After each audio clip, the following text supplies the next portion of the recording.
Hi hello boss ಟಿವಿಯ ಸಮಸ್ತ ವೀಕ್ಷಕರಿಗೂ ನಮಸ್ಕಾರ. ನಾನು ನಿಮ್ಮ ತೀರ್ಥಸ್ವಾಮಿ ಕಡೂರು. RCB ಅಭಿಮಾನಿಗಳು 18ನೇ ಸೀಸನ್ ಅಲ್ಲಿ ನಾವು ಕಪ್ ಗೆದ್ದಿದ್ದೀವಿ ಅನ್ನೋ ಸೆಲೆಬ್ರೇಷನ್ ಅಲ್ಲಿ ಒಂದ್ ಕಡೆ ಇದ್ರೆ, ಅದೇ ಸೆಲೆಬ್ರೇಷನ್ ಹಲವರ ಸಾವಿಗೆ ಕಾರಣವಾಯಿತು. ಅಂದ್ರೆ ಚಿನ್ನಸ್ವಾಮಿ ಸ್ಟೇಡಿಯಂ ಬಳಿ ಕಾಲ್ ತುಳಿತದಲ್ಲಿ 11 ಜನ ಮೃತಪಟ್ಟು ಹಲವಾರು ಮಂದಿ ಗಾಯಗೊಂಡ್ರು. ಇದು ಒಂದು ರೀತಿ ಸೆಲೆಬ್ರೇಷನ್ ಅಂದ್ರೆ ಖುಷಿಯ ವಿಚಾರದಲ್ಲಿ ಇದೊಂದು ದುಃಖದ ವಿಚಾರ ಕೂಡ ಆಗಿದೆ. ಇದರ ನಡುವೆ ಸಾಕಷ್ಟು ಬೆಳವಣಿಗೆ ಕೂಡ ನಡೀತಾ ಇದೆ. ನಿಮಗೆ ಗೊತ್ತಿದೆ, ಸರ್ಕಾರ, ಪೊಲೀಸ್ ಇಲಾಖೆ, ಫ್ರಾಂಚೈಸಿ ಆಗಿರ್ಬೋದು, ಸಾಕಷ್ಟು ಕೇಸ್ ಅಂದರೆ ಸ್ಟೇಡಿಯಂ KCA ಕೂಡ ಆಗಿರ್ಬೋದು, ಹಲವಾರು ಘಟನೆಗಳು ಬೆಳೀತಾ ಇದೆ. ಅಂದರೆ ಇದಕ್ಕೆ ಹೊಣೆ ಯಾರು ಹೊಣೆ ಹೊತ್ಕೋಬೇಕು, ಫ್ಯಾನ್ಸ್ ಸಾವಿಗೆ ಕಾರಣ ಯಾರು, ಫ್ಯಾನ್ಸ್ ಕೂಡ ತಾವು ಗಮನದಲ್ಲಿಟ್ಕೊಂಡು ರಿಸ್ಕ್ ತಗೊಳ್ಳದೆ ಬರಬೇಕಾಗಿತ್ತು ಅನ್ನೋ ಕೂಡ ವಿಚಾರ ಇವಾಗ ಚರ್ಚೆ ಆಗ್ತಿದೆ. ಇದರ ನಡುವೆ RCBಯ ಮಾಜಿ ಓನರ್ ಅಂದರೆ RCBಯ ತಂಡವನ್ನು ಮೊದಲು ಖರೀದಿ ಮಾಡಿದಂತಹ ವಿಜಯ್ ಮಲ್ಯ ವಿಚಾರ ಈಗ ಸಾಕಷ್ಟು ಚರ್ಚೆಗೆ ಗ್ರಾಸವಾಗ್ತಿದೆ. ಏನಾ ಚರ್ಚೆ? ವಿಜಯ್ ಮಲ್ಯ ವಿಚಾರ ಈ ಸಂದರ್ಭದಲ್ಲಿ ಚರ್ಚೆ ಆಗ್ತಿರೋದು ಏಕೆ? ಕಪ್ ಗೆದ್ದಿದೆ, ಹೌದು, ವಿಜಯ್ ಮಲ್ಯ ಕೂಡ ವಿಶ್ ಮಾಡಿದ್ದಾರೆ. ಆದರೆ ಅದನ್ನು ಹೊರತುಪಡಿಸಿ ವಿಜಯ್ ಮಲ್ಯ ವಿಚಾರ ಈಗ ಬಹಳಷ್ಟು ಚರ್ಚೆಗೆ ಗ್ರಾಸವಾಗಿದೆ. ಆ ಚರ್ಚೆ ಏನು ಅಂತ ಹೇಳ್ತೀನಿ, ಈ ವಿಡಿಯೋವನ್ನು ಕೊನೆ ತನಕ ನೋಡಿ.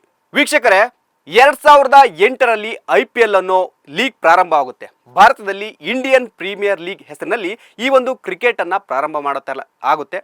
ಇದರಲ್ಲಿ RCB ತಂಡವು ಅಂದರೆ RCB ಫ್ರಾಂಚೈಸಿ ಕೂಡ ಒಂದಾಗಿರುತ್ತೆ. ಈ ತಂಡದ ಮಾಲೀಕ ವಿಜಯ್ ಮಲ್ಯ, ಉದ್ಯಮಿ, ಖ್ಯಾತ ಉದ್ಯಮಿ. ಅಂದರೆ ಇವ್ರದ್ದು ಮದ್ಯದ ದೊರೆ ಅಂತಲೇ ಇವರಿಗೆ ವಿಜಯ್ ಮಲ್ಯಗೆ ಹೆಸರಾಗಿತ್ತು. ಅದರ ಜೊತೆಗೆ ಕಿಂಗ್ ಫಿಶರ್ ಅನ್ನತಕ್ಕಂಥ ಏರೋಪ್ಲೇನ್ ಅನ್ನು ಕೂಡ ಇವರು ಹೊಂದಿದ್ರು. ಉದ್ಯಮಿ, ಯಶಸ್ವಿ ಉದ್ಯಮಿ. ಈ ವಿಜಯ್ ಮಲ್ಯ ಅವರು RCB ತಂಡ ಅಂದರೆ ರಾಯಲ್ ಚಾಲೆಂಜರ್ಸ್ ಬೆಂಗಳೂರು ತಂಡದ ಮೊದಲ ಮತ್ತು ಈಗ ಮಾಜಿ ಓನರ್.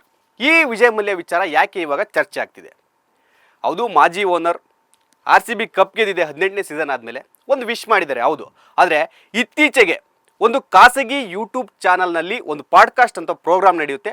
ಆ ಪ್ರೋಗ್ರಾಮ್ನಲ್ಲಿ ವಿಜಯ್ ಮಲ್ಯ ಅವರು ಸಾಕಷ್ಟು ವಿಚಾರಗಳು ಅಂದರೆ ತಾವು ದೇಶ ಬಿಟ್ಟು ಓಡಿಯೋದಂಥ ಕಥೆಯಿಂದ ಹಿಡಿದು RCB ತಂಡವನ್ನು ಖರೀದಿ ಮಾಡಿ ಇಲ್ಲಿವರೆಗೆ ಏನೇನಾಯಿತು ಅನ್ನೋದ್ರ ಬಗ್ಗೆ ಸಂಕ್ಷಿಪ್ತವಾಗಿ ಮಾತನಾಡಿದ್ದಾರೆ. ಆ ವಿಚಾರಗಳ ಜೊತೆ ನಾವು ಇವಾಗ ಚರ್ಚೆ ಅಂದರೆ ತಿಳಿಸ್ತಾ ಹೋಗ್ತೀನಿ ಏನೇನಾಯಿತು. ಆ ಒಂದು ಖಾಸಗಿ ಸಂದರ್ಶನದಲ್ಲಿ ವಿಜಯ್ ಮಲ್ಯ ಹೇಳ್ತಾರೆ, ಹೌದು, ನಾನು RCB ತಂಡವನ್ನು ಖರೀದಿ ಮಾಡಿದ್ದು ನಿಜ. ಕಾರಣ, ನನ್ನ ಒಂದು ಬ್ರ್ಯಾಂಡ್ ಅಂದರೆ ರಾಯಲ್ ಚಾಲೆಂಜರ್ಸ್ ಅನ್ನೋ ವಿಸ್ಕಿ ಬ್ರ್ಯಾಂಡನ್ನು ಪ್ರಮೋಟ್ ಮಾಡಬೇಕಿತ್ತು. ಅದಕ್ಕೋಸ್ಕರ ನಾನು ಸಾಕಷ್ಟು ಕಡೆ ನೋಡ್ತಾ ಇದ್ದೆ, ನಾನು ಯಾವ ಥರ ಪ್ರಮೋಟ್ ಮಾಡ್ಬೋದು, ಯಾವ್ಯಾವ ಥರ ಆ್ಯಡನ್ನು ಮಾಡ್ಬೋದು, ಜನಗಳಿಗೆ ರೀಚ್ ಯಾವ ಥರ ಆಗ್ಬೋದು ಅನ್ನೋ ಥರ ನಾನು ಕಾನ್ಸೆಪ್ಟ್ ಮಾಡ್ತಾ ಇದ್ದೆ. ಅದರ ನಡುವೆ IPL ಅನ್ನೋ ಕಾನ್ಸೆಪ್ಟನ್ನು BCCIನ ಮಾಜಿ ಅಧ್ಯಕ್ಷ ಲಲಿತ್ ಮೋದಿ ನನಗೆ ಹೇಳ್ತಾರೆ, ಈ ಥರ IPL ಅನ್ನು ಪ್ರಾರಂಭ ಮಾಡ್ತಾ ಇದ್ದೀವಿ, ನಿನ್ನೂ ಒಂದು ತಂಡವನ್ನು ಖರೀದಿ ಮಾಡು. ಆವಾಗ ನೀನೇನು ನಿನ್ನ ಒಂದು ಬ್ರ್ಯಾಂಡನ್ನು ಪ್ರಮೋಟ್ ಮಾಡಬೇಕಿರುತ್ತೆ, ಇದು ಅನುಕೂಲ ಆಗ್ಬೋದು ಅಂತ ಲಲಿತ್ ಮೋದಿ ವಿಜಯ್ ಮಲ್ಯಗೆ ಸಜೆಸ್ಟ್ ಮಾಡ್ತಾರೆ. ಆವಾಗ ವಿಜಯ್ ಮಲ್ಯ, ಹೌದು, ಭಾರತದಲ್ಲಿ ಅಬ್ವಿಯಸ್ಲಿ ಕ್ರಿಕೆಟ್ ಅಂದರೆ ಭಾರತದಲ್ಲಿ ಒಂದು ಒಳ್ಳೆ ಕ್ರೇಜ್ ಇದೆ, ಸೊ ನಾನು ಯಾಕೆ ಒಂದು ಫ್ರಾಂಚೈಸಿ ಅಂದರೆ ಒಂದು ತಂಡವನ್ನು ಖರೀದಿ ಮಾಡಿ ನನ್ನ ಒಂದು ಬ್ರ್ಯಾಂಡನ್ನು, ನನ್ನ ಒಂದು ವಿಸ್ಕಿ ಬ್ರ್ಯಾಂಡನ್ನು ನಾನು ಪ್ರಮೋಟ್ ಮಾಡ್ಬೋದು ಅನ್ನೋ ಕಾನ್ಸೆಪ್ಟಲ್ಲಿ ವಿಜಯ್ ಮಲ್ಯ ಇರ್ತಾರೆ. ಆ ಮಾತನ್ನು ಕೂಡ ವಿಜಯ್ ಮಲ್ಯ ಸಂದರ್ಶನದಲ್ಲಿ ಹೇಳಿದ್ದಾರೆ. ಅಂದರೆ ವಿಜಯ್ ಮಲ್ಯಗೆ 2 ತಂಡಗಳ ಮೇಲೆ ಭಾಳ ಫೋಕಸ್ ಇತ್ತಂತೆ. ಒಂದು ಮುಂಬೈ, ಇನ್ನೊಂದು ಬೆಂಗಳೂರು. ಈ 2 ನಗರಗಳ ತಂಡವನ್ನು ಖರೀದಿ ಮಾಡಬೇಕು ಅಂತ ಒಂದು ಉದ್ದೇಶ ಇಟ್ಕೊಂಡಿದ್ರಂತೆ. ಆದರೆ ಬೈ ಚಾನ್ಸ್ ಮುಂಬೈ ಇಂಡಿಯನ್ಸನ್ನು ಅವ್ರದ್ದು ಖರೀದಿ ಮಾಡೋದಕ್ಕೆ ಸಾಧ್ಯ ಆಗಿಲ್ಲ. ಅದು ಅಂಬಾನಿಯವರ ಪಾಲಾಗುತ್ತೆ. ಅಂದರೆ ಸ್ವಲ್ಪ ಬಿಡ್ಡಿಂಗಲ್ಲಿ ಸ್ವಲ್ಪ ವ್ಯತ್ಯಾಸದಿಂದ ಹೆಚ್ಚು ಕೂಗ್ತಾರೆ ಅಂಬಾನಿಯವರು, ಹಂಗಾಗಿ ಅದಲ್ಲೂ ಹೋಗುತ್ತೆ. ಸೆಕೆಂಡ್ ಆಪ್ಷನ್ ಆಗಿ ಬೆಂಗಳೂರನ್ನು ಇವರು ಹಿಡ್ಕೊಳ್ತಾರೆ ವಿಜಯ್ ಮಲ್ಯ ಅವರು. 476 ಕೋಟಿ ರೂಪಾಯಿಗೆ ಬೆಂಗಳೂರು ತಂಡವನ್ನು ಖರೀದಿ ಮಾಡ್ತಾರೆ. ಅದಕ್ಕೆ ಅವರ ವಿಸ್ಕಿ ಬ್ರ್ಯಾಂಡ್, ಅವರ ಒಂದು ಲಿಕ್ಕರ್ ಬ್ರ್ಯಾಂಡ್ ಆಗಿರುತ್ತದು ರಾಯಲ್ ಚಾಲೆಂಜರ್ಸ್. ಆ ಒಂದು ಬ್ರ್ಯಾಂಡನ್ನೇ ಇಲ್ಲಿಡ್ತಾರೆ ಈ ತಂಡಕ್ಕೆ, ರಾಯಲ್ ಚಾಲೆಂಜರ್ಸ್ ಬೆಂಗಳೂರು. ಸೊ ಇದರಲ್ಲಿ ಏನಾಯಿತು ನೋಡಿ, ಅವರ ಉದ್ಯಮವನ್ನು ಬೆಳೆಸೋದಕ್ಕೆ, ಅವರ ಬ್ರ್ಯಾಂಡನ್ನು ಪ್ರಮೋಟ್ ಮಾಡೋದಕ್ಕೆ ಒಂದು ಫ್ರಾಂಚೈಸಿ ತಂಡವನ್ನು ಖರೀದಿ ಮಾಡಿದ್ರು. ಅದಕ್ಕೆ ರಾಯಲ್ ಚಾಲೆಂಜರ್ಸ್ ಬ್ರ್ಯಾಂಡ್ ಅಂತ ಇಟ್ಟರು. ಆದರೆ ನೋಡಿ, ಇವಾಗ RCB ರಾಯಲ್ ಚಾಲೆಂಜರ್ಸ್ ಅನ್ನೋ RCB ಬ್ರ್ಯಾಂಡೇನೇ ಇವಾಗ ಇಡೀ ವರ್ಲ್ಡ್ ವೈಡು ಬ್ರ್ಯಾಂಡ್ ಆಗಿದೆ. ಯಾವ ಕ್ಲಬ್ಬು ಆಗಿರ್ಬೋದು, ಯಾವ ಫ್ರಾಂಚೈಸಿ ಆಗಿರ್ಬೋದು, ಅದನ್ನು ಮೀರಿ ಇವಾಗ RCB ಬೆಳೆದಿದೆ. ಸೊ ಈ ವಿಚಾರವನ್ನು ವಿಜಯ್ ಮಲ್ಯ ಮಾತನಾಡ್ತಿರ್ತಾರೆ. 2008ರಲ್ಲಿ RCBಗೆ ವಿರಾಟ್ ಕೊಹ್ಲಿಯನ್ನು ತಗೋಬೇಕು ಅಂತ ಹೇಳಿದ್ದು ಕೂಡ ನಾನೇ ಅಂತ ವಿಜಯ್ ಮಲ್ಯ ಹೇಳಿದ್ದಾರೆ. ವಿರಾಟ್ ಕೊಹ್ಲಿ ಯಾವುದು 18ನೇ ಸೀಸನ್ ಇಲ್ಲಿವರೆಗೂ ಕೂಡ ಒಂದೇ ಫ್ರಾಂಚೈಸಿಗೆ ಆಡ್ತಿದ್ದಾರೆ, ಅದರಲ್ಲೂ ಬೆಂಗಳೂರಿಗೆ ಆಡ್ತಾ ಇದ್ದಾರೆ. 2008ರಲ್ಲೇ ವಿರಾಟ್ ಕೊಹ್ಲಿನ ತಗೊಳ್ಳೋದಕ್ಕೆ ನಾನೇ ಕಾರಣ. ಅದ್ರ ಜೊತೆಗೆ ABD ವಿಲಿಯರ್ಸ್, ಕ್ರಿಸ್ ಗೇಲ್ ಇವರಿಬ್ಬರೂ ಕೂಡ RCBಗೆ ತಗೊಳ್ಳೋದಕ್ಕೆ ನಾನೇ ಕಾರಣ, ನಾನೇ ಹೇಳಿದ್ದು ಅಂತ ವಿಜಯ್ ಮಲ್ಯ ಆ ಸಂದರ್ಶನದಲ್ಲಿ ಹೇಳಿದ್ದಾರೆ. ಸೊ ಇವಾಗ ಫ್ಯಾನ್ಸ್ ಕೂಡ ಚರ್ಚೆ ಮಾಡ್ತಾ ಇದ್ದಾರೆ. ಏನಂತಂದ್ರೆ, ನೀವು ನೋಡ್ಬೋದು ಸೆಲೆಬ್ರೇಷನಲ್ಲಿ ಚಿನ್ನಸ್ವಾಮಿ ಕ್ರೀಡಾಂಗಣ ಆಗಿರ್ಬೋದು, ಇನ್ನು ಸಾಕಷ್ಟು ಕಡೆ ವಿಜಯ್ ಮಲ್ಯ ನಮ್ಮ ಮಾಜಿ ಓನರ್ ಅವ್ರಿದ್ರೆ ಈಗ RCB ಕತೆನೇ ಬೇರೆ ಆಗ್ತಿರೋದು, ಸೆಲೆಬ್ರೇಷನ್ ಬೇರೆ ಆಗ್ತಾ ಇತ್ತು ಅಂತ ಅವರ ಒಂದು ಫೋಟೋ ಫ್ಲೆಕ್ಸರ್ ಹಿಡ್ಕೊಂಡು ಸೆಲೆಬ್ರೇಷನ್ ಮಾಡ್ತಾ ಇದ್ದಾರೆ. ಆದರೆ ವಿಜಯ್ ಮಲ್ಯ ಆ ಸಂದರ್ಶನದಲ್ಲಿ ಏನು ಹೇಳಿದ್ದಾರೆ ಅಂದರೆ, ನನಗೆ ಕ್ರಿಕೆಟ್ ಪ್ರೇಮಿ, ಹೌದು ನಾನು ಕ್ರಿಕೆಟ್ ಇಂಟ್ರೆಸ್ಟ್ ಇತ್ತು, ಬಟ್ ನನ್ನ ಮುಖ್ಯ ಉದ್ದೇಶ ನನ್ನ ಬ್ರ್ಯಾಂಡನ್ನು, ನನ್ನ ಉದ್ಯಮವನ್ನು ನಾನು ವಿಸ್ತರಿಸಬೇಕಿತ್ತು.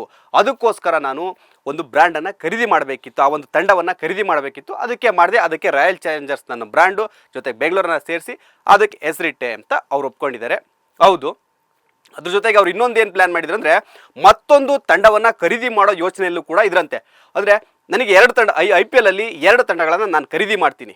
ಒಂದು ನನ್ನ ರಾಯಲ್ ಚಾಲೆಂಜರ್ಸ್ ವಿಸ್ಕಿಗೆ, ಇನ್ನೊಂದು ಕಿಂಗ್ ಫಿಶರ್ ಏರ್ಲೈನ್ಸ್ಗೆ. ಎರಡಕ್ಕೂ ಕೂಡ ಬೇಕು ಅಂತ BCCIಗೆ ಒಂದು ಮುಂದಿಟ್ಟಿದ್ರಂತೆ ಆ ಒಂದು ಹರಾಜಿನ ಟೈಮಲ್ಲಿ. ಆದರೆ BCCI ಅವರು ಇಲ್ಲ, ಒಂದೇ ತಂಡ ಖರೀದಿ ಮಾಡೋದಕ್ಕೆ ನಿಮಗೆ ಅವಕಾಶ ಇರೋದು ಅಂತ ಹೇಳಿದ್ರಂತೆ. ಸೊ ಹಂಗಾಗಿ ಅವರು ಒಂದೇ ತಂಡಕ್ಕೆ, ಇಲ್ಲಾಂದಿದ್ರೆ ಅವರು 2 ತಂಡಗಳನ್ನು ಖರೀದಿ ಮಾಡಂದರೆ ಅದು ಯಾವುದಾದ್ರೂ ಆಗಿರ್ಬೋದು, ಬೆಂಗಳೂರು ಜೊತೆಗೆ ಇನ್ನೊಂದು ಆಗಿರ್ಬೋದು, ಡೆಲ್ಲಿ ಆಗಿರ್ಬೋದು, ಮುಂಬೈ ಆಗಿರ್ಬೋದು, ಹೈದರಾಬಾದ್ ಆಗಿರ್ಬೋದು, ಯಾವುದಾದ್ರೂ ಆಗಿರ್ಬೋದು, ಇನ್ನೊಂದು ತಂಡವನ್ನು ಖರೀದಿ ಮಾಡೋಕ್ಕೆ ಕೂಡ ಅವರು ಒಲವು ಇಂಟ್ರೆಸ್ಟ್ ತೋರಿಸಿದ್ರಂತೆ. ಈ ಎಲ್ಲ ವಿಚಾರಗಳ ಜೊತೆ ಆ ಸಂದರ್ಶನದಲ್ಲಿ ವಿಜಯ್ ಮಲ್ಯ ಸಾಕಷ್ಟು ವಿಚಾರಗಳನ್ನು ಹಂಚ್ಕೊಂಡಿದ್ದಾರೆ. ಅಂದರೆ ಅವ್ರು ಹೇಳ್ತಾರೆ, ನಾನು ಕಳ್ಳಲ್ಲ, ನಾನು ಚೋರಲ್ಲ, ನಾನು ಯಾರಿಗೂ ಮೋಸ ಮಾಡಿಲ್ಲ, ನನ್ನನ್ನೇ ಕಳ್ಳ ಅಂತೀರಾ ಅಂತ ಅವರು ಅದರ ವಿಚಾರದಲ್ಲಿ ಹೇಳಿದ್ದಾರೆ. ನಾನು ದೇಶದ್ರೋಹಿ ಆಗಿರ್ಬೋದು, ಅಂದರೆ ಭಾರತ ಬಿಟ್ಟು ಹೋಗಿದ್ದೀನಿ, ಆದರೆ ನಾನು ಯಾರಿಗೂ ಮೋಸ ಮಾಡಿಲ್ಲ, ನಾನು ಕಳ್ಳ ಅಲ್ಲ, ನನ್ನನ್ನು ಕಳ್ಳ ಅನ್ಬೇಡಿ, ನನ್ನನ್ನು ಚೋರ್ ಅನ್ಬೇಡಿ ಅಂತ ವಿಜಯ್ ಮಲ್ಯ ಹೇಳಿದ್ದಾರೆ. ನಾನು ಯಾರಿಗೂ ಮೋಸ ಮಾಡಿಲ್ಲ ಅಂದರೆ ಅವರು ಈಗಲೂ ಕೂಡ, ಅಂದರೆ ಅವರ ಏನಾಯಿತು ಕಿಂಗ್ ಫಿಶರ್ ಆಗಿರ್ಬೋದು, ಅವರ ಒಂದು ಲಿಕ್ಕರ್ ಬ್ರ್ಯಾಂಡ್ಗಳಾಗಿರ್ಬೋದು, ಅವರು ಲಾಸ್ ಆಯಿತು. ಆ ಒಂದು ಲಾಸನ್ನು ಅವರು, ನನಗೂ ಈಗಲೂ ಉದ್ದೇಶ ಇದೆ, ನನಗೆ ಆ ಯಾವುದೇ ಕಾರಣಕ್ಕೂ ಯಾರಿಗೂ ಮೋಸ ಮಾಡಲ್ಲ, ನಾನು ಆ ಸಾಲವನ್ನು ತೀರಿಸ್ತೀನಿ. ಭಾರತ ಏನಾದರೂ, ಅಂದರೆ ಇಂಡಿಯನ್ ಗೌರ್ಮೆಂಟ್ ಏನಾದರೂ ನನಗೆ ಆ ಒಂದು ಭರವಸೆ ಕೊಟ್ಟರೆ, ನ್ಯಾಯಾಂಗದ ಕಡೆಯಿಂದ ಆಗಿರ್ಬೋದು, ಎಲ್ಲ ಕಡೆಯಿಂದ ನನಗೊಂದು ಭರವಸೆ ಕೊಟ್ಟರೆ ನಾನು ಭಾರತಕ್ಕೆ ವಾಪಸ್ ಬರ್ತೀನಿ. ವಾಪಸ್ ಬಂದು ಉದ್ಯಮವನ್ನು, ನಾನು ಮುಳುಗೋಗಿದ್ವಿ ನನ್ನ ಉದ್ಯಮವನ್ನು ಮತ್ತೆ ಪ್ರಾರಂಭ ಮಾಡಬೇಕು, ಮತ್ತೆ ಬೆಳೆಸ್ಬಿಟ್ಟು ನಾನು ಎಲ್ಲ ಸಾಲವನ್ನು ವಾಪಸ್ ಕೊಡ್ತೀನಿ ಅನ್ನೋ ಥರ ಅವ್ರು ಮಾತಾಡಿದ್ದಾರೆ. ಅದಿರ್ಬೋದು. ಆದರೆ ಇವರು 9,000 ಕೋಟಿಯನ್ನು ವಿಜಯ್ ಮಲ್ಯ ಬ್ಯಾಂಕ್ಗಳಿಗೆ ಕೊಡದೆ, ಅಂದರೆ ಮೋಸ ಮಾಡಿ, ಲೈಕ್ ಅದೇ ಥರ ಅರ್ಥ, ಯಾವುದೇ ಸಾಲ ತಗೊಂಡಿದ್ದನ್ನು ವಾಪಸ್ ಕೊಡದೆ ದೇಶ ಬಿಟ್ಟು ಪರಾರಿಯಾಗಿದ್ದಾರೆ. ಸೊ ಅವರ ಎಲ್ಲ ಉದ್ಯಮದಿಂದ ಮುಟ್ಟುಗೋಲು ಹಾಕ್ಕೊಂಡಿದ್ರು ಬ್ಯಾಂಕ್ ಅವರು. ಹೌದು, ಸಾಲ ಕೊಡಬೇಕಾಯಿತು, ಕೊಟ್ಟಿಲ್ಲ, ಅದು ಬಡ್ಡಿ ಎಲ್ಲ ಬೆಳೀತಾ ಹೋಗ್ತಿರುತ್ತೆ. ದಾಖಲೆಗಳ ಪ್ರಕಾರ 9,000 ಕೋಟಿಗಿಂತ ಅಧಿಕ ಅವರು ಸಾಲ ಕೊಡಬೇಕಾಗಿರುತ್ತೆ. ಆ ಒಂದು ಉದ್ದೇಶದಿಂದ ವಿಜಯ್ ಮಲ್ಯ ಅವರ ಎಲ್ಲ ಆಸ್ತಿಗಳನ್ನು ಮುಟ್ಗೋಲು ಹಾಕ್ಕೊಳ್ತಾರೆ. ಸೊ ಇದು ಕೂಡ ವಿಜಯ್ ಮಲ್ಯ ಆ ಒಂದು ವಿಚಾರದಲ್ಲಿ ಪ್ರಸ್ತಾಪ ಮಾಡಿದ್ದಾರೆ. 2016 ತನಕ ಎಲ್ಲವೂ ಚೆನ್ನಾಗಿತ್ತು, ವಿಜಯ್ ಮಲ್ಯ ಬಾಳಲ್ಲಿ ಎಲ್ಲವೂ ಚೆನ್ನಾಗಿತ್ತು.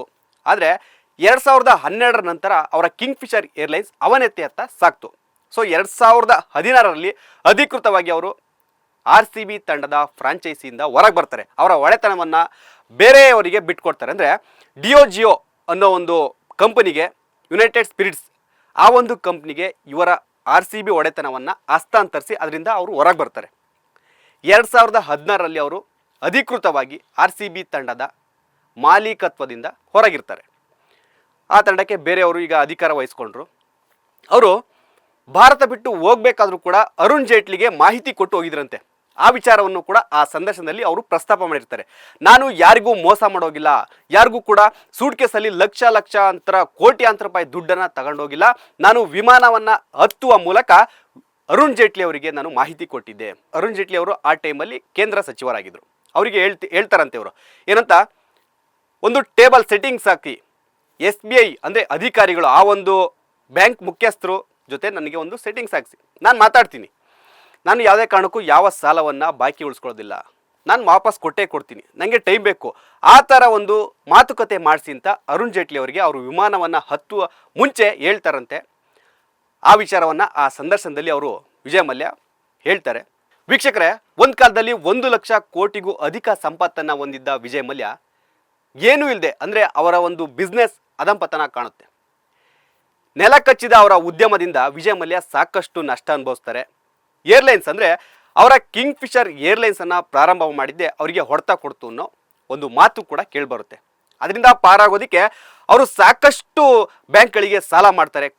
ಸಾವಿರಾರು ಕೋಟಿಗಟ್ಟಲೆ ಅವರು ಸಾಲ ಮಾಡಿ ಆ ಸಾಲದಿಂದ ಹೊರಬರೋದಕ್ಕೆ ಆಗದೆ ಎಲ್ಲವನ್ನ ಕಳ್ಕೊಂಡು ನಮ್ಮ ದೇಶಕ್ಕೆ, ಅಂದರೆ ಬ್ಯಾಂಕ್ನವರಿಗೆ ಮೋಸ ಮಾಡಿ ದೇಶದಿಂದ ಪಲಾಯನಗೈತಾರೆ. ಆದರೂ ಕೂಡ ಅವರು ನನ್ನನ್ನು ಕಳ್ಳ ಅನ್ಬೇಡಿ, ನಾನು ದೇಶದ್ರೋಹಿ, ದೇಶಭ್ರಷ್ಟ, ಆದರೆ ನಾನು ಕಳ್ಳಲ್ಲ, ನಾನು ಯಾರಿಗೂ ಮೋಸ ಮಾಡಿಲ್ಲ, ನಾನು ಯಾರಿಗೂ ಕಳ್ಳ ಅಂತ ಚೋರ್ ಅಂತ ಕರಿಬೇಡಿ ಅನ್ನೋದು ಕೂಡ ಆ ಸಂದರ್ಶನದಲ್ಲಿ ಅವ್ರು ಮಾತನಾಡಿದ್ದಾರೆ. ಆದರೆ ವಿಜಯ್ ಮಲ್ಯ ಮಾಡಿರೋದು ತಪ್ಪು. ಅವ್ರು ಏನು ಹೇಳ್ಬೋದು, ನಾನು ಕಳ್ಳ ಅನ್ಬೇಡಿ, ಹೌದು ಮೋಸ ಮಾಡಿರೋದಂತೂ ನಿಜ. ಆದರೂ ಈಗಲೂ ಕೂಡ ಅವರಿಗೆ ಸಾಕಷ್ಟು, ಅಂದರೆ ಭಾರತ SBI ಬ್ಯಾಂಕ್ ಅಂದರೆ ಕೇಸ್ ಹಾಕಿದೆ, ಅವರನ್ನು ವಿದೇಶದಿಂದ ವಾಪಸ್ ನಮ್ಮ ದೇಶಕ್ಕೆ ಕರ್ಕೊಂಡು ಕಾನೂನಿನ ಪ್ರಕಾರ ಏನು ಶಿಕ್ಷೆ ಇದೆ ಅದನ್ನು ಮಾಡಿಸ್ಬೇಕು ಅಂತ ಒಂದು ಸಾಕಷ್ಟು ವಿಚಾರಗಳನ್ನು ಅವ್ರ ಮೇಲೆ ಕೇಸ್ ಹಾಕಿದೆ. ಬಟ್ ಆದರೂ ಕೂಡ ವಿಜಯ್ ಮಲ್ಯ ಭಾರತಕ್ಕೆ ಬರೋದಕ್ಕೆ ಚಾನ್ಸ್ ಆಗಿಲ್ಲ. ಅಂದರೆ ಅಂತಾರಾಷ್ಟ್ರೀಯ ಕಾನೂನುಗಳು ಒಂದು ನಿಯಮಗಳಿರೋದ್ರಿಂದ ಅವ್ರು ಇದುವರೆಗೂ ಬರೋದಕ್ಕೆ ಸಾಧ್ಯ ಆಗಿಲ್ಲ. ಆದರೆ ಆ ಒಂದು ಸಂದರ್ಶನದಲ್ಲಿ ವಿಜಯ್ ಮಲ್ಯ ಸಾಕಷ್ಟು ವಿಚಾರಗಳನ್ನು ಮಾತನಾಡಿದ್ದಾರೆ. ಇತ್ತೀಚೆಗೆ ನೀವು ನೋಡ್ಬೋದು 2016 ಅಥವಾ 12 ಈ ಸಂದರ್ಭದಲ್ಲಿ ನೀವು ನಂತರ ನೋಡೋದಾದರೆ ವಿಜಯ್ ಮಲ್ಯ ಅಂದ ತಕ್ಷಣ ನೀವು ಎಲ್ಲರೂ ಮಾತಾಡೋದಿಷ್ಟೇ, ಓ ವಿಜಯ್ ಮಲ್ಯನ ಮಧ್ಯದ ದೊರೆ, ಎಣ್ಣೆ ಬ್ರ್ಯಾಂಡ್ಗೆ ಒಂಥರ ರಾಜ, ಏನಾಯಿತು, ಎಷ್ಟು ಕೋಟಿ ಸಾಲ ಮಾಡಿದ್ರು, ಇಲ್ಲಿ ಇಂಡಿಯಾದಲ್ಲಿದ್ದಾರಾ, ಫಾರಿನ್ಗೆ ಹೋಗಿದ್ದಾರಾ? ವಿಜಯ್ ಮಲ್ಯ ಥರ ಎಂಜಾಯ್ ಮಾಡೋಕ್ಕಲ್ಲ, ಆರ್ ಸಿ ಬಿ ಓನರು ಅಂತ ಒಂದು ಕಡೆ ಮಾತಾಡ್ತಾರೆ, ಎಣ್ಣೆ ದೊರೆ, ಮದ್ಯದ ದೊರೆ ಅಂತ ಹೇಳ್ತಾರೆ, ಮೋಸಗಾರ ಅಂತ ಹೇಳ್ತಾರೆ. ಸೊ ಇಷ್ಟು ಸಾಕಷ್ಟು ವಿಜಯ್ ಮಲ್ಯ ಅಂದ ತಕ್ಷಣ ಸಾಕಷ್ಟು ಚರ್ಚೆಗಳು ಕೂಡ ಇತ್ತು. ಅಂದರೆ ವಿಜಯ್ ಮಲ್ಯ RCB ಓನರ್ ಆಗಿದ್ದಾಗ ಆಟಗಾರರಿಗೆ ಅಥವಾ RCB ತಂಡಕ್ಕೆ ಯಾವುದೇ ರೀತಿಯ ಸಮಸ್ಯೆ ಮಾಡಿಲ್ಲ. ಅಂದರೆ ಒಳ್ಳೆ ಪಂದ್ಯ ಗೆದ್ದಾಗ ಒಳ್ಳೆ ಅವರಿಗೆ ಟ್ರೀಟ್ ಮಾಡೋದಾಗಿರ್ಬೋದು, ಒಳ್ಳೆ ಎಂಜಾಯ್ಮೆಂಟ್ ಮಾಡ್ತೀವಿ. ವಿರಾಟ್ ಕೊಹ್ಲಿ ಜೊತೆಗೂ ಕೂಡ ಅವ್ರು ಚೆನ್ನಾಗಿದ್ರು. ಅವರೇ ಹೇಳ್ದಂಗೆ ವಿರಾಟ್ ಕೊಹ್ಲಿ, ಗೈಲು, ABD ಇಂಥ ಒಂದು ಖ್ಯಾತ ಆಟಗಾರರನ್ನ ತಂಡಕ್ಕೆ ಆಯ್ಕೆ ಮಾಡ್ಕೊಂಡಿದ್ದು ಆ ಒಂದು ಉದ್ದೇಶ ನಾಂದೇ ಆಗಿತ್ತು, ನಾನೇ ಮಾಡಿದ್ದು ಅನ್ನೋ ಥರ ಅವ್ರು ಮಾತನಾಡಿದ್ದಾರೆ. ಹೌದು, ಇದು ಇರ್ಬೋದು. ಆದರೆ ನೋಡಿ, ಒಂದು ಕಾಲದಲ್ಲಿ ತನ್ನ ಒಂದು ಬ್ರ್ಯಾಂಡನ್ನು ಪ್ರಮೋಟ್ ಮಾಡೋದಕ್ಕೆ ಇನ್ನೊಂದು ಬ್ರ್ಯಾಂಡ್ ಅಂದರೆ ಇನ್ನೊಂದು ತಂಡವನ್ನು ಖರೀದಿ ಮಾಡಿದರು. ಆದರೆ ಅದೇ ತಂಡ ಈಗ ವರ್ಲ್ಡಲ್ಲೇ ಟಾಪ್ ತಂಡ ಅಂದರೆ ಟಾಪ್ ಬ್ರ್ಯಾಂಡ್ ಆಗಿ ಬೆಳೆದಿದೆ. ಅದೇ RCB ತನ್ನ ರಾಯಲ್ ಚಾಲೆಂಜರ್ಸ್ ವಿಸ್ಕಿಯನ್ನು ಪ್ರಮೋಟ್ ಮಾಡೋದಕ್ಕೆ ಒಂದು ತಂಡವನ್ನು ಖರೀದಿ ಮಾಡಿದರು ವಿಜಯ್ ಮಲ್ಯ. ಆದರೆ ಅದೇ ಒಂದು ಬ್ರ್ಯಾಂಡ್ ಇವಾಗ ಜಗದ್ವಿಖ್ಯಾತಿ ಪಡೆದಿದೆ. ಪ್ರಪಂಚದ ಟಾಪ್ ಮೋಸ್ಟ್ ಕ್ಲಬ್ಗಳಲ್ಲಿ ಅದು ಒಂದಾಗಿದೆ. ಈ ಬಾರಿ 18ನೇ ಸೀಸನಲ್ಲಿ ಕಪ್ ಗೆದ್ದಿದೆ. ಇನ್ನೂ ಕೂಡ ಅದರ ಬ್ರ್ಯಾಂಡ್ ಮೌಲ್ಯ ಹೆಚ್ಚಾಗ್ತಾ ಹೋಗ್ಬೋದು. ಅದರ ನಡುವೆ ವಿಜಯ್ ಮಲ್ಯ ಮಾತನಾಡ್ತಕ್ಕಂಥ ಒಂದು ಖಾಸಗಿ ಯೂಟ್ಯೂಬ್ ಚಾನಲ್ ಮಾಡಿದಂಥ ಪಾಡ್ಕಾಸ್ಟ್ನಲ್ಲಿ ಸಾಕಷ್ಟು ವಿಚಾರಗಳನ್ನು ಹಂಚಿಕೊಂಡಿದ್ದಾರೆ. ಅಲ್ಲದೆ ವಿಜಯ್ ಮಲ್ಯ ಇನ್ನೊಂದು ಕಪ್ ಗೆದ್ದ ತಂಡದ ಮಾಜಿ ಮಾಲೀಕರಾಗಿದ್ದರೂ ಕೂಡ ವಿಜಯ್ ಮಲ್ಯ ಆಗಿರ್ಬೋದು, ಅವರ ಮಗ ಸಿದ್ಧಾರ್ಥ್ ಮಲ್ಯ ಆಗಿರ್ಬೋದು, RCB ಗೆದ್ದಿದ ತಕ್ಷಣ ಸಾಕಷ್ಟು ಎಂಜಾಯ್ ಮಾಡಿದರು. ಅಂದರೆ ಸಿದ್ಧಾರ್ಥ್ ಮಲ್ಯ ಅವ್ರ ಮಗ ಒಂದು ಭಾವುಕರಾಗ್ತಾರೆ ಆ ವಿಡಿಯೋ ಮಾಡಿ ಹತ್ತಿರೋದು. ಸೊ ಒಂದು ಆ ಬಾಂಡಿಂಗ್ ಹೋಗಲ್ಲ. ಅವ್ರ ಆಗದೇ ಇರ್ಬೋದು, ಇವಾಗ ಮಾಜಿ ಮಾಲೀಕರಾಗಿರ್ಬೋದು, ಆದರೂ ಕೂಡ ಒಂದು ಬಾಂಡಿಂಗ್ ಇದೆ. RCB ಬಗ್ಗೆ ಆಗಿರ್ಬೋದು, ಅವರ ಒಂದು ನಷ್ಟ, ಅವರ ಒಂದು ವ್ಯಾಪಾರ ಉದ್ಯಮ, ಇದ್ರ ಬಗ್ಗೆ ಸಾಕಷ್ಟು ವಿಚಾರಗಳನ್ನು ಹಂಚ್ಕೊಂಡಿದ್ದಾರೆ. ನಮಗಿಲ್ಲೇ ಗೊತ್ತಾಗುತ್ತೆ ಅವರ ಒಂದು ಉದ್ಯಮವನ್ನು ಡೆವಲಪ್ ಮಾಡೋದಕ್ಕೆ ಒಂದು ತಂಡವನ್ನು ಖರೀದಿ ಮಾಡಿದ್ರು. ಅದೇ ತಂಡ ಇವಾಗ ಟಾಪ್ ಮೋಸ್ಟ್ ಆಗಿದೆ. ಸೊ ನೋಡಿದ್ರಲ್ಲ, ಇದಿಷ್ಟು ಈ ವಿಡಿಯೋದಲ್ಲಿನ ಕ್ರೀಡಾ ಸಂಬಂಧಿತ ವಿಚಾರ. ಮುಂದಿನ ವಿಡಿಯೋದಲ್ಲಿ ಮತ್ತಷ್ಟು ಕ್ರೀಡಾ ಸಂಬಂಧಿತ ವಿಚಾರಗಳ ಜೊತೆ ಬಂದೇ ಬರ್ತೀನಿ. ಅಲ್ಲಿವರೆಗೂ ನಮಸ್ಕಾರ. ಲೇಟೆಸ್ಟ್ ಹಾಗೂ ಇಂಟ್ರೆಸ್ಟಿಂಗ್ ಸುದ್ದಿಗಳಿಗಾಗಿ ಬಾಸ್ ಟಿವಿ ಕನ್ನಡ ಚಾನೆಲ್ನ ಸಬ್ಸ್ಕ್ರೈಬ್ ಮಾಡಿ. ಹಾಗೆಯೇ ಬೆಲ್ ಐಕಾನ್ ಪ್ರೆಸ್ ಮಾಡಿ. ಇದರ ಜೊತೆಗೆ ಫೇಸ್ಬುಕ್, ಇನ್ಸ್ಟಾಗ್ರಾಮ್, ಎಕ್ಸ್ನಲ್ಲೂ ಮಿಸ್ ಮಾಡದೆ ಫಾಲೋ ಮಾಡಿ.